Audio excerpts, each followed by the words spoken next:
Primavera de 2026, leste da Ucrânia. Escondidos dentro de um abrigo improvisado, coberto por troncos e camadas de terra, 3 operadores permanecem em absoluto silêncio. Nenhum deles desvia os olhos da tela à sua frente.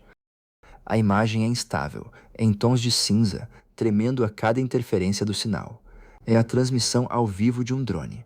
Lá embaixo, a câmera revela uma estreita faixa de árvores completamente destruídas pelas explosões, um lugar onde praticamente nenhuma vegetação sobreviveu. Durante meses, nenhum soldado ousou atravessar aquele terreno à luz do dia. Cada metro está coberto por minas terrestres. Cada rota possível já foi registrada pela artilharia inimiga. Ali, dar um único passo errado significa desaparecer antes mesmo do anoitecer. Mas naquele instante, algo está avançando. Baixo, lento, paciente, movendo-se sobre esteiras. Não há ninguém dentro dele. Os operadores se inclinam para a frente. Na tela, a pequena máquina continua avançando sem hesitar. Ela alcança a primeira posição inimiga. Logo atrás, surge uma segunda. Acima delas, pequenos drones monitoram cada movimento. O rádio permanece em silêncio. Não há soldados gritando por apoio. Não há equipes médicas esperando na retaguarda. Nenhuma infantaria deixa as trincheiras para conquistar aquele terreno. E, ainda assim, a posição inimiga cai. É capturada. E permanece sob controle. Tudo isso sem que um único homem precisasse avançar primeiro. Um dos operadores observa aquela cena em silêncio. Há 2 anos ele trabalha naquele setor da guerra. Durante esse tempo, viu incontáveis soldados atravessarem aquele mesmo campo de morte e jamais voltarem. Instintivamente, ele tenta descrever o que está vendo. Um assalto, um avanço, uma ruptura da linha inimiga. Mas nenhuma dessas palavras parece correta, porque todas elas nasceram em uma época em que o primeiro a avançar sempre era um ser humano. Agora, pela primeira vez na história moderna, a missão mais perigosa de qualquer campo de batalha, a de ir primeiro, foi entregue a algo que não sente medo, não sangra, não deixa órfãos e nunca receberá uma carta de despedida. Esta não é apenas a história de um robô. É a história do dia em que o tanque deixou de ser capaz de lutar sozinho. Agora, é a máquina que vai primeiro. A fé que levou um século para ser quebrada. Para entender por que esse ataque aparentemente vazio pode mudar a guerra para sempre, primeiro precisamos entender aquilo que ele destruiu.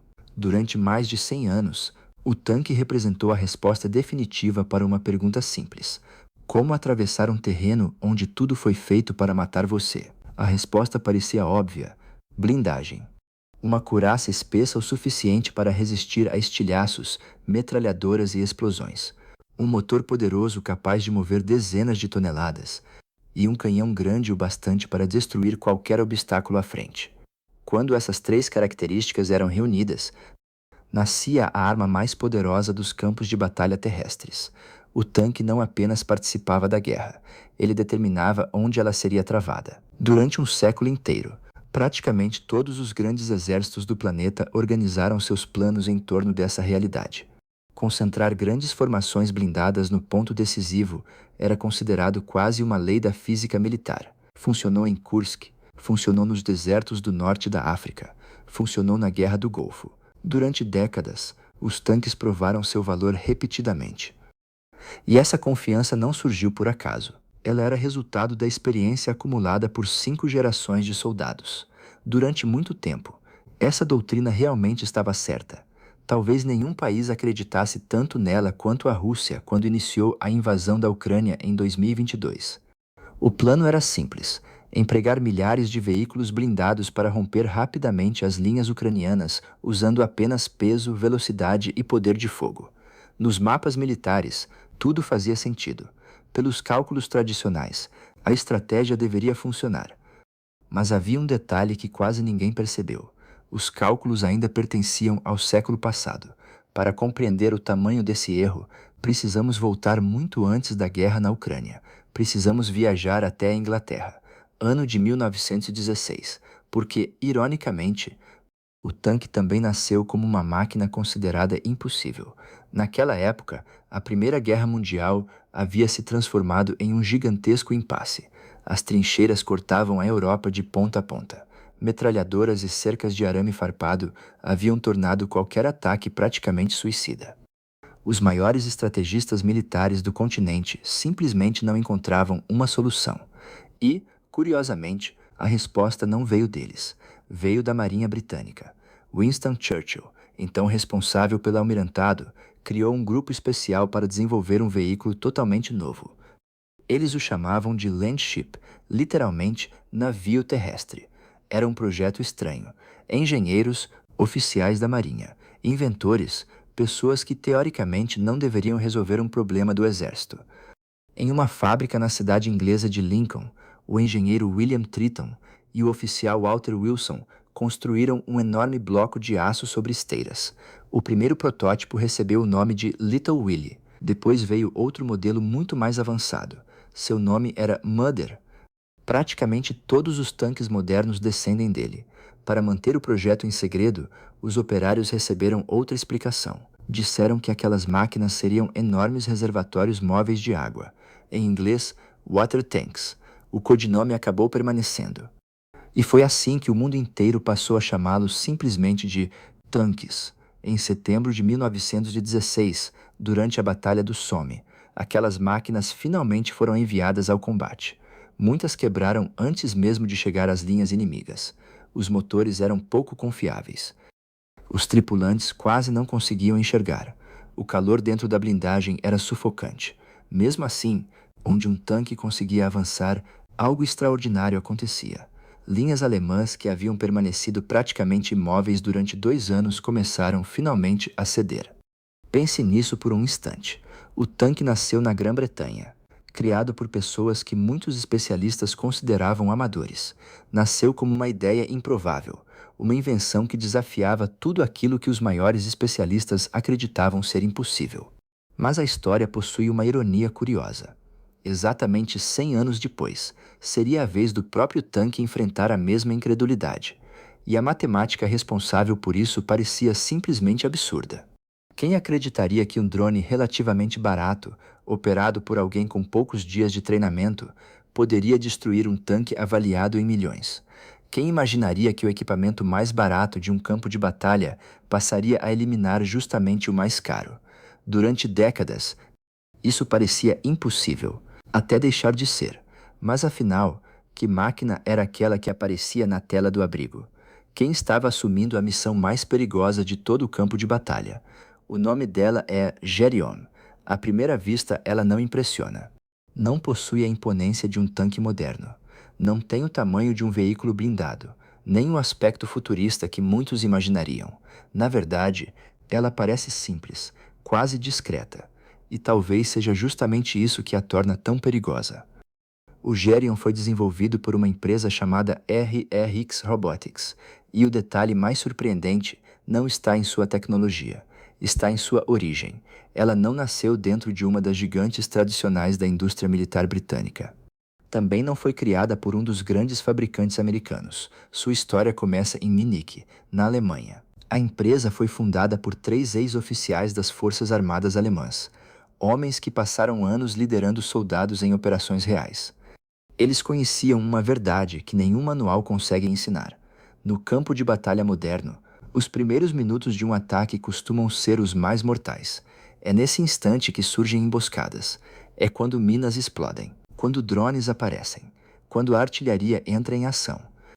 E quase sempre, quem vai primeiro paga o preço mais alto. Depois de deixarem o exército, esses oficiais decidiram criar justamente aquilo que gostariam de ter recebido quando ainda estavam em serviço: uma máquina capaz de assumir o maior risco no lugar de um ser humano. O projeto começou como uma pesquisa dentro da Universidade das Forças Armadas da Alemanha, mas cresceu rapidamente. Hoje, segundo a própria empresa, a ERX Robotics tornou-se uma das maiores fabricantes de veículos terrestres não tripulados da Europa. O Geryon foi desenvolvido com uma filosofia muito clara: não impressionar, mas sobreviver. Seu perfil é extremamente baixo, move-se sobre esteiras, é compacto o suficiente para ser transportado dentro de um veículo blindado convencional. Pode carregar aproximadamente por um operador protegido ou seguir rotas previamente definidas, desviando automaticamente de diversos obstáculos. Esses números por si só parecem apenas especificações técnicas, mas, na prática, cada um deles representa um soldado exposto a menos. 500 quilos de capacidade significam que caixas de munição, alimentos, água e baterias deixam de ser transportadas nas costas de alguém. 40 quilômetros de autonomia significam que um ferido pode ser retirado da linha de frente sem obrigar uma equipe inteira de resgate a atravessar uma zona sob fogo inimigo. O Geryon pode desempenhar várias funções. Em um dia, transporta suprimentos. No outro, evacua feridos. Depois, reconhece terreno, procura minas, abre caminho para a infantaria. Tudo depende do equipamento instalado sobre sua plataforma. Mas a evolução não parou aí. Em sua versão mais recente, apresentada em 2025, o Geryon recebeu algo ainda mais importante: armamento. Agora, a primeira aproximação do inimigo, o primeiro disparo, o primeiro contato, pode acontecer sem colocar uma única vida em risco. Existe uma expressão usada pela própria ARX Robotics para definir essa estratégia: primeiro contato não tripulado. A ideia é simples. Quando existe a possibilidade de uma emboscada, quando ninguém sabe exatamente o que existe atrás da próxima árvore ou depois da próxima esquina, não envie pessoas, envie máquinas. Se houver minas, é a máquina que explode. Se houver um drone esperando, é a máquina que será atingida. Se houver um míssil escondido, é ela quem absorverá o impacto. Enquanto isso, os soldados permanecem protegidos, observando, tomando decisões, preparando a resposta. Essa filosofia pode parecer algo distante, um conceito desenvolvido apenas em laboratórios. Mas não é. Ela já está sendo aplicada em combate real. A Alemanha financiou dezenas desses veículos e os enviou para a Ucrânia. Lá, eles transportam munição, levam alimentos, retiram soldados feridos, reconhecem rotas perigosas e entram em lugares onde caminhões simplesmente não conseguem chegar. Mais importante ainda, entram em lugares onde nenhum ser humano deveria ser obrigado a entrar. Cada missão gera novas informações. Cada problema encontrado em combate retorna imediatamente para a equipe de desenvolvimento na Alemanha. Em poucas semanas, o software recebe melhorias, os equipamentos são atualizados, os erros são corrigidos. É um ciclo contínuo de aprendizado. Um ritmo de evolução ditado pela própria guerra. Durante muito tempo, as grandes empresas do setor de defesa ignoraram veículos como esse.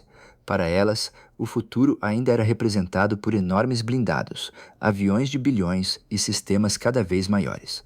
Diante disso, um pequeno veículo sobre esteiras parecia apenas um experimento curioso. Um brinquedo, algo interessante para ser exibido em feiras de tecnologia militar. Mas a história costuma repetir seus próprios padrões. Em 1915, os primeiros tanques também foram ridicularizados. Muitos generais os consideravam máquinas desajeitadas, lentas, pouco confiáveis, inúteis. Hoje sabemos como essa história terminou. Talvez estejamos assistindo exatamente ao mesmo processo apenas um século depois, porque aquilo que muitos ainda enxergam como um simples robô pode acabar se tornando o equipamento que mudará completamente a forma como os exércitos lutam. E essa mudança está apenas começando. No fim das contas, esta nunca foi uma história sobre um robô. Também não foi uma história sobre um tanque. Foi uma história sobre como a guerra muda e sobre aqueles que conseguem enxergar essa mudança antes dos outros. Durante mais de um século, os tanques representaram o símbolo máximo do poder terrestre. Eles atravessaram trincheiras na Primeira Guerra Mundial, decidiram batalhas na Segunda Guerra, dominaram desertos, cidades e fronteiras ao redor do mundo.